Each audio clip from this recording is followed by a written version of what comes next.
ಭಾರತದಲ್ಲಿ ಮುಸ್ಲಿಂ ಪರಂಪರೆಯನ್ನು ಅಳಿಸಿ ಹಾಕುವಂತಹ ಪ್ರಯತ್ನ ಅಂತ ಪಾಕಿಸ್ತಾನ ಆರೋಪ ಮಾಡಿದೆ. ಅಲ್ಪಸಂಖ್ಯಾತರ ಬಗ್ಗೆ ಮಾತನಾಡುವ ಯಾವ ಯೋಗ್ಯತೆಯೂ ಪಾಕಿಸ್ತಾನಕ್ಕಿಲ್ಲ. ನಾಚಿಕೆ ಆಗಬೇಕು ಪಾಕಿಸ್ತಾನದ ಆಡಳಿತಗಾರರಿಗೆ. ಅಲ್ಲಿನ ಅಲ್ಪಸಂಖ್ಯಾತರನ್ನ ವ್ಯವಸ್ಥಿತವಾಗಿ ನಿರ್ನಾಮ ಮಾಡಿಬಿಟ್ಟಿದ್ದಾರೆ. ಪಾಕಿಸ್ತಾನದಲ್ಲಿ ಅಲ್ಪಸಂಖ್ಯಾತರಷ್ಟೇ ಅಲ್ಲ, ಅಲ್ಲಿ ಮುಸ್ಲಿಮರು ನಾವು ಅಂತ ಹೇಳಿಕೊಳ್ಳೋರು ಸಹ ಎಂಥ ದೌರ್ಜನ್ಯಕ್ಕೊಳಗಾಗಿದ್ದಾರೆ. ಅಹಮದಿಯರನ್ನ ಮುಸ್ಲಿಮರು ಅಂತಲೇ ಕನ್ಸಿಡರ್ ಮಾಡಿಲ್ಲ ಪಾಕಿಸ್ತಾನದ ಆಡಳಿತ. ಶುಕ್ರವಾರ ನಮಾಜ್ ಮಾಡಿದ್ದೇ ತಪ್ಪು, ಇದು ಇಸ್ಲಾಮಿಗೆ ವಿರುದ್ಧವಾದದ್ದು, ನೀವು ನಮಾಜ್ ಮಾಡೋದು ಅಂತ ಹೇಳಿ ಅವ್ರ ವಿರುದ್ಧ ಬಲವಂತವಾಗಿ ಪೊಲೀಸ್ನವ್ರನ್ನ ಕರೆಸಿ ಕೇಸ್ ಹಾಕಿಸ್ತಾರೆ. ಪೊಲೀಸ್ನವರು ಪಾಪ ಅಹಮದಿಯರಿಗೆ ರಕ್ಷಣೆ ಕೊಡೋದ್ಬಿಟ್ಟು ಅವರು ಹೇಳಿದಾಗ ಕೇಳಿಕೊಂಡು ಕೇಸ್ ಹಾಕ್ತಾರೆ. ದೈವ ನಿಂದನೆಯ ಕೇಸ್. ಅವರೆಲ್ಲರೂ ಸಹ ಮುಸ್ಲಿಮರೇ, ಆದರೆ ಅವ್ರನ್ನ ಕಂಡ್ರೆ ಇವ್ರಿಗಾಗಲ್ಲ, ಇವ್ರನ್ನ ಕಂಡ್ರೆ ಅವ್ರಿಗಾಗಲ್ಲ. ಪಾಕಿಸ್ತಾನದ ಈ ಕಿತಾಪತಿಗೆ ಭಾರತೀಯ ಮುಸ್ಲಿಮರು ಉತ್ತರ ಕೊಡಬೇಕಾಗಿದೆ.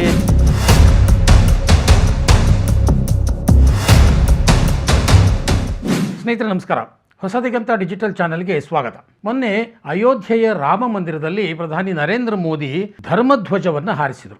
ಅದೊಂದು ಐತಿಹಾಸಿಕವಾದಂಥ ಒಂದು ಘಟನೆ ಅಂತ ಹಿಂದುತ್ವವಾದಿ ಸಂಘಟನೆಗಳೆಲ್ಲ ಬಣ್ಣಿಸಿದ್ವು. ಕೋಟ್ಯಂತರ ಭಾರತೀಯರು ಇದರ ಬಗ್ಗೆ ಭಾಳ ಹೆಮ್ಮೆಯಿಂದ ಮಾತಾಡಿದರು. ನೂರಾರು ವರ್ಷಗಳಿಂದ ಮೆತ್ತಿದ್ದಂತಹ ಕಳಂಕ ತೊಳೆದು ಹೋಯಿತು. ಇದರ ಸಂಕೇತವಾಗಿ ಈಗ ಆ ಧರ್ಮಧ್ವಜ ಹಾರಾಡ್ತಾ ಇದೆ ಅನ್ನುವಂಥ ಮಾತುಗಳು ಮತ್ತು ವಿವರಣೆಗಳು, ವಿಶ್ಲೇಷಣೆಗಳು ಕೇಳಿಬಂತು. ಆದರೆ ಎಂದಿನಂತೆ ಇದಕ್ಕೆ ವಿರೋಧವೂ ವ್ಯಕ್ತವಾಯಿತು. ಮುಖ್ಯವಾಗಿ ಪಾಕಿಸ್ತಾನದಿಂದ ವಿರೋಧ ವ್ಯಕ್ತ ಆಯಿತು. ನಾನಿವತ್ತು ಮಾತಾಡಲಿಕ್ಕೆ ಹೊರಟಿರುವಂಥದ್ದು ಪಾಕಿಸ್ತಾನದ ಈ ಕಿತಾಪತಿಗೆ ಭಾರತೀಯ ಮುಸ್ಲಿಮರು ಉತ್ತರ ಕೊಡಬೇಕಾಗಿದೆ ಅನ್ನುವಂಥ ಈ ವಿಚಾರವನ್ನು ನಾನು ಮಾತಾಡ್ತೇನೆ. ಅದಕ್ಕೂ ಮುಂಚೆ ಪಾಕಿಸ್ತಾನ ಏನು ಕಿತಾಪತಿ ತೆಗೆದಿದೆ ಇದನ್ನು ನೋಡೋಣ. ನಿಮಗೆಲ್ಲ ಗೊತ್ತಿದೆ, ಭಾರತೀಯತೆ ಅಥವಾ ಹಿಂದೂ ಧರ್ಮ ಯಾವಾಗೆಲ್ಲ ಒಂದಾಗಿ ಕಾಣಿಸ್ಕೊಳ್ಳುತ್ತೋ ಆಗೆಲ್ಲ ಪಾಕಿಸ್ತಾನ ಕಿತಾಪತಿಯನ್ನು ತೆಗಿತಾನೇ ಇರುತ್ತೆ. ಮೊನ್ನೆ ಆಗಿದ್ದು ಅದೇ. ಆ ಧರ್ಮಧ್ವಜ ಹಾರಾಡಿದ್ದು ಭಾರತದಲ್ಲಿ ಮುಸ್ಲಿಂ ಪರಂಪರೆಯನ್ನು ಅಳಿಸಿ ಹಾಕುವಂತಹ ಪ್ರಯತ್ನ ಅಂತ ಪಾಕಿಸ್ತಾನ ಆರೋಪ ಮಾಡಿದೆ. ಇಲ್ಲಿ ತನ್ನ ಕಿತಾಪತಿಯ ಮೂಲಕ ಭಾರತದಲ್ಲಿ ಹಿಂದೂ ಮುಸ್ಲಿಂ ಕಂದಕವನ್ನು ಇನ್ನಷ್ಟು ಜಾಸ್ತಿ ಮಾಡಲಿಕ್ಕೆ ಹೊರಟಿದೆ ಪಾಕಿಸ್ತಾನ. ಅಲ್ಪಸಂಖ್ಯಾತರು ಸುರಕ್ಷಿತವಾಗಿಲ್ಲ ಅನ್ನೋದರ ಸಂಕೇತ ಇದು ಅಂತ ಪಾಕಿಸ್ತಾನ ಬಣ್ಣಿಸಿದೆ. ಅಷ್ಟೇ ಅಲ್ಲ, ಇದನ್ನು ವಿಶ್ವಸಂಸ್ಥೆಗೆ ತಗೊಂಡು ಹೋಗಬೇಕು. ಭಾರತದಲ್ಲಿ ಅಲ್ಪಸಂಖ್ಯಾತರಿಗೆ ರಕ್ಷಣೆ ಇಲ್ಲ. ಬರೀ ಪಾಕಿಸ್ತಾನಿನ ಸ್ನೇಹಿತರೆ, ಪಾಕಿಸ್ತಾನದ ಮಾತುಗಳೇ ಇಲ್ಲಿನ ಲೆಫ್ಟ್ ಲಿಬರಲ್ ಇಕೋಸಿಸ್ಟಮ್ ಮಾತಾಡುತ್ತವೆ. ಅನೇಕ ರಾಜಕೀಯ ಪಕ್ಷಗಳು, ಲೆಫ್ಟ್ ಲಿಬರಲ್ಗಳು, ಸೋ ಕಾಲ್ಡ್ ಸೆಕ್ಯುಲರಿಸ್ಟ್ಗಳು ಅವರೆಲ್ಲರೂ ಇದೇ ಮಾತನ್ನೇ ಆಡ್ತಾರೆ. ಸೊ ಪಾಕಿಸ್ತಾನದ ಮಾತುಗಳಿಗೂ ಭಾರತದಲ್ಲಿರುವ ಈ ಎಕೋಸಿಸ್ಟಮ್ ಮಾತುಗಳಿಗೂ ವ್ಯತ್ಯಾಸವೇ ಇಲ್ಲ. ಇರಲಿ, ಅದು ಭಾರತದ ದನಿ, ಅದರ ಬಗ್ಗೆ ಇನ್ನೊಂದು ದಿನ ಮಾತಾಡ್ತೀನಿ. ಪಾಕಿಸ್ತಾನ ಭಾರತದಲ್ಲಿರುವ ಅಲ್ಪಸಂಖ್ಯಾತರ ಬಗ್ಗೆ ಕಾಳಜಿ ತೋರ್ತಾ ಇದೆಯಲ್ಲ, ಅಲ್ಪಸಂಖ್ಯಾತರ ಬಗ್ಗೆ ಮಾತನಾಡುವ ಯಾವ ಯೋಗ್ಯತೆಯೂ ಪಾಕಿಸ್ತಾನಕ್ಕಿಲ್ಲ.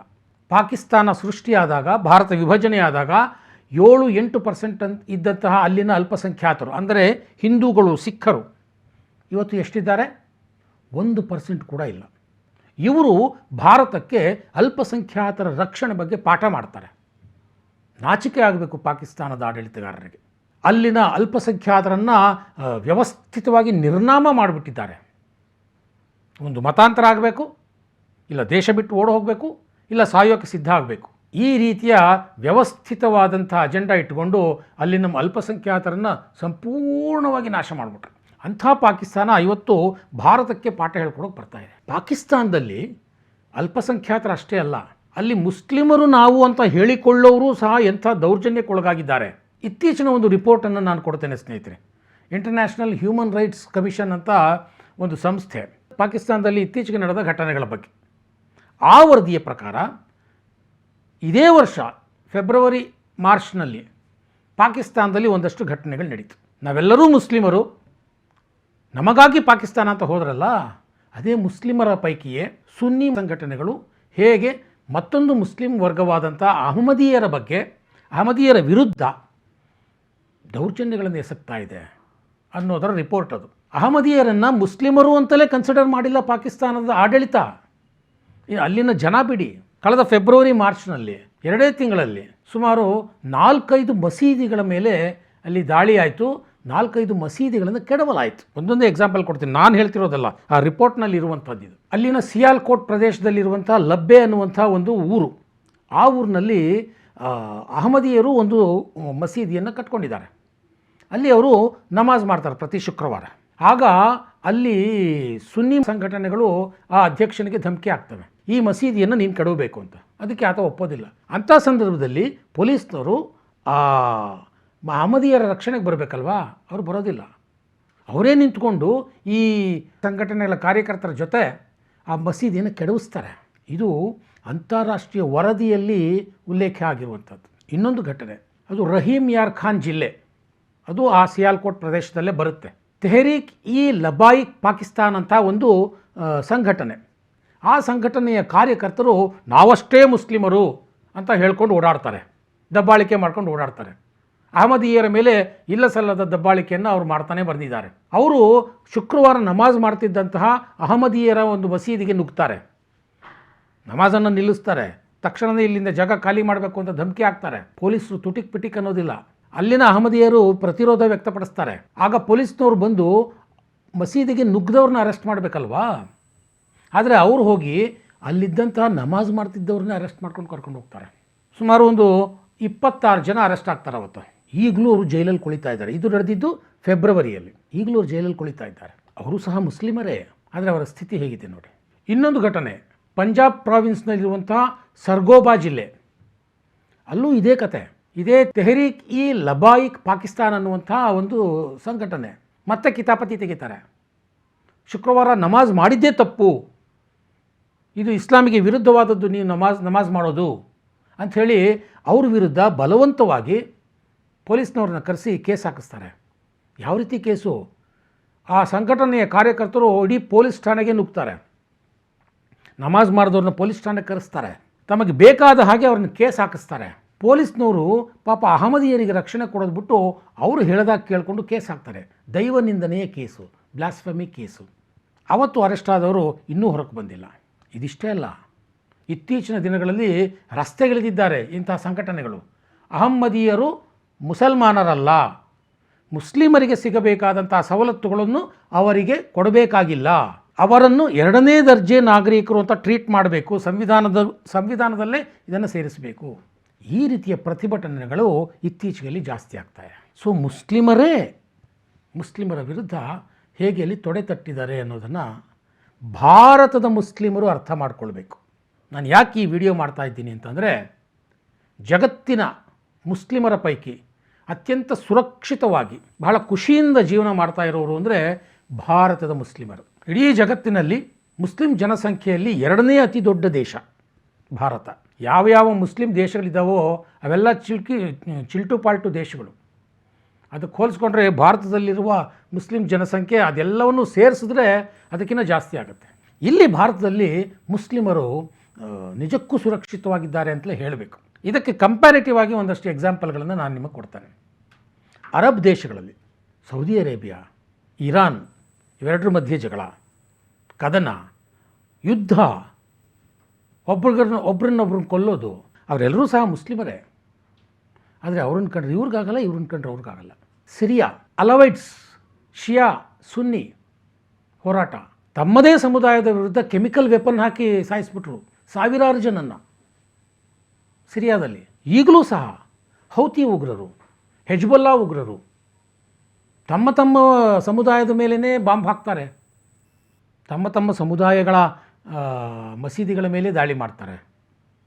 ನೆಮ್ಮದಿ ಅನ್ನೋದು ಮುಸ್ಲಿಂ ಜಗತ್ತಿನಲ್ಲಿ ಇಲ್ಲವೇ ಇಲ್ಲ. ಅಲವೈಟ್ಸ್, ಜೈದೀಸ್, ದೇವ್ಬಂದೀಸ್, ಬರೇಲ್ವಿಗಳು, ಸೂಫಿಗಳು, ಸಲಾಫಿಗಳು, ಎಷ್ಟೊಂದು ಸಬ್ಸೆಕ್ಟ್ಸ್ ಇದ್ದಾವೆ. ಒಬ್ಬರನ್ನು ಕಂಡ್ರೆ ಒಬ್ಬರು ಆಗೋದಿಲ್ಲ. ಅವ್ರ ಮೇಲೆ ಇವ್ರ ಮೇಲೆ ಅವರು ಕತ್ತಿ ಮಸಿತಾರೆ, ಬಾಂಬ್ ಎಸಿತಾರೆ, ಬಂದೂಕುಗಳು ಹಿಡಿತಾರೆ, ಯುದ್ಧವನ್ನೇ ಮಾಡ್ತಾರೆ. ನೆಮ್ಮದಿಯ ಜೀವನ ಅನ್ನೋದೇ ಇಸ್ಲಾಮಿಕ್ ದೇಶಗಳಲ್ಲಿಲ್ಲ. ಕೆಲವು ಶ್ರೀಮಂತ ಅರಬ್ ದೇಶಗಳು ಬಿಟ್ಟರೆ ಬೆರಳೆಣಿಕೆಯಷ್ಟು. ಅರಬ್ನಿಂದ ಹಿಡಿದು ಆಫ್ರಿಕಾದವರೆಗೆ ಎಲ್ಲಾದರೂ ಭಾಳ ಸಂತೋಷವಾಗಿ ಜೀವನ ಕಳೀತಿದ್ದಾರೆ ಮುಸ್ಲಿಮರು ಅಂದರೆ ಅದು ಭಾರತದಲ್ಲಿ. ಹೀಗಿರುವಾಗ ಪಾಕಿಸ್ತಾನ ಭಾರತಕ್ಕೆ ಪಾಠ ಮಾಡಲಿಕ್ಕೆ ಬರ್ತದೆ, ಮುಸ್ಲಿಮರನ್ನು ಚೆನ್ನಾಗಿ ನೋಡ್ಕೊಳ್ಳಿ ಅಂತ. ಭಾರತದಲ್ಲಿ ಮುಸ್ಲಿಮರು ಅಲ್ಪಸಂಖ್ಯಾತರಾದರೂ ಅವರಿಗೆ ಯಾವ ಮೂಲಭೂತ ಹಕ್ಕಿನಿಂದಲೂ ಸಹ ಸಂಚಕಾರ ಬಂದಿಲ್ಲ. ಹಿಂದೂಗಳಿಗೆ ಇರುವಂಥ ಎಲ್ಲ ಮೂಲಭೂತ ಹಕ್ಕುಗಳು ಮುಸ್ಲಿಮರಿಗೂ ಇವೆ. ಎಲ್ಲ ರೀತಿಯ ಧಾರ್ಮಿಕ ಚಟುವಟಿಕೆಗಳನ್ನು ಆಚರಿಸುವಂಥ ಸ್ವಾತಂತ್ರ್ಯ ಮುಸ್ಲಿಮರಿಗಿದೆ. ಪ್ರತ್ಯೇಕವಾಗಿ ಅಲ್ಪಸಂಖ್ಯಾತರಿಗೆ ಶಿಕ್ಷಣ ಸಂಸ್ಥೆಗಳನ್ನು ಸ್ಥಾಪಿಸುವಂತಹ ಅವಕಾಶ ಇದೆ. ತಮ್ಮ ಧರ್ಮ ಪ್ರಚಾರ ಮಾಡುವಂಥ ಒಂದು ಅವಕಾಶವನ್ನು ಸಹ ಸಂವಿಧಾನವೇ ಕೊಟ್ಟಿದೆ. ಭಾರತದ ಯಾವುದೇ ರಾಜ್ಯ ಸರ್ಕಾರಗಳಿರ್ಬೋದು ಅಥವಾ ಕೇಂದ್ರ ಸರ್ಕಾರಗಳಿರ್ಬೋದು, ಯಾವುದೇ ಸರ್ಕಾರಿ ಯೋಜನೆಗಳು ಮುಸ್ಲಿಮರಿಗೆ ಅನ್ವಯ ಆಗೋಲ್ಲ ಅಂತ ಹೇಳಿದಂಥ ಒಂದೇ ಒಂದು ಉದಾಹರಣೆ ಇದೆಯಾ ಭಾರತದಲ್ಲಿ? ಸೊ ಯಾವುದೇ ಸರ್ಕಾರಿ ಯೋಜನೆಗಳಲ್ಲಿ ಯಾವುದೇ ತಾರತಮ್ಯ ಇಲ್ಲ ಮುಸ್ಲಿಮರಿಗೆ. ಎಲ್ಲ ಯೋಜನೆಗಳ ಲಾಭವೂ ಸಹ ಮುಸ್ಲಿಮರಿಗೂ ಸಿಗ್ತಾ ಇದೆ. ಸ್ವತಂತ್ರವಾಗಿ ಓಡಾಡುವಂಥ ವಾತಾವರಣ ಇದೆ. ಮುಸ್ಲಿಮರು ತಮ್ಮವರೇ ಅಂತ ಅಪ್ಪಿಕೊಂಡಂತಹ ಹಿಂದೂ ಸಮಾಜ ಜೊತೆಗಿದೆ. ಹೀಗಿರುವಾಗ ಇಲ್ಲಿನ ಮುಸ್ಲಿಮರಿಗೆ ಅನ್ಯಾಯ ಆಗ್ತಿದೆ ಅಂತ ಪಾಕಿಸ್ತಾನ ನಮಗೆ ಪಾಠ ಮಾಡಲಿಕ್ಕೆ ಬರ್ತದೆ. ಭಾರತ ಏನೋ ಪಾಕಿಸ್ತಾನಕ್ಕೆ ತಿರುಗೇಟು ಕೊಟ್ಟಿದೆ ಸರ್ಕಾರಿ ವಲಯದಿಂದ. ಆದರೆ ನಾನು ನಿರೀಕ್ಷೆ ಮಾಡ್ತಿರುವಂಥದ್ದು, ಭಾರತೀಯ ಮುಸ್ಲಿಮರು ಪಾಕಿಸ್ತಾನದ ಈ ಕಿತಾಪತಿಯ ವಿರುದ್ಧ ದನಿ ಎತ್ತಬೇಕಾಗಿದೆ, ಗಟ್ಟಿಯಾಗಿ ದನಿ ಎತ್ತಬೇಕಾಗಿದೆ. ಪಾಕಿಸ್ತಾನ ಮುಸ್ಲಿಂ ದೇಶವಾದರೂ ಸಹ ಅಲ್ಲಿನ ಮುಸ್ಲಿಂ ಬಾಂಧವರು ಎಷ್ಟೆಲ್ಲ ಕಷ್ಟ ನಷ್ಟಗಳನ್ನು ಅನುಭವಿಸ್ತಾ ಇದ್ದಾರೆ. ಊಟಕ್ಕೆ ಗತಿ ಇಲ್ಲ ರೀ. ಅಲ್ಲಿರುವಂಥ ಕತ್ತೆಗಳನ್ನು ಹೊರದೇಶಕ್ಕೆ ಮಾರಿ ಅವರು ದುಡ್ಡು ತರಬೇಕಾಗಿದೆ. ಅಂಥ ಪಾಕಿಸ್ತಾನ ನೀವು ಯಾರ್ರೀ ಭಾರತಕ್ಕೆ ಹೇಳೋಕೆ? ನಿಮ್ಮದನ್ನು ನೀವು ನೋಡ್ಕೊಳ್ಳಿ ಅಂತ ಗಟ್ಟಿ ಧ್ವನಿಯಲ್ಲಿ ಭಾರತೀಯ ಮುಸ್ಲಿಮರು ಮಾತಾಡಬೇಕು. ಯಾವಾಗ ಭಾರತೀಯ ಮುಸ್ಲಿಮರು ಗಟ್ಟಿ ಧ್ವನಿಯಲ್ಲಿ ಪಾಕಿಸ್ತಾನದ ಕಿತಾಪತಿಯ ವಿರುದ್ಧ ಮಾತಾಡ್ತಾರೋ ಆಗ ಅನೇಕ ಸಮಸ್ಯೆಗಳಿಗೆ ಪರಿಹಾರ ಸಿಗುತ್ತೆ ಸ್ನೇಹಿತರೆ. ಅದು ಕಾರ್ಗಿಲ್ ಸಂದರ್ಭ ಇರ್ಬೋದು, ಆಪರೇಷನ್ ಸಿಂಧೂರ ಸಂದರ್ಭ ಇರ್ಬೋದು.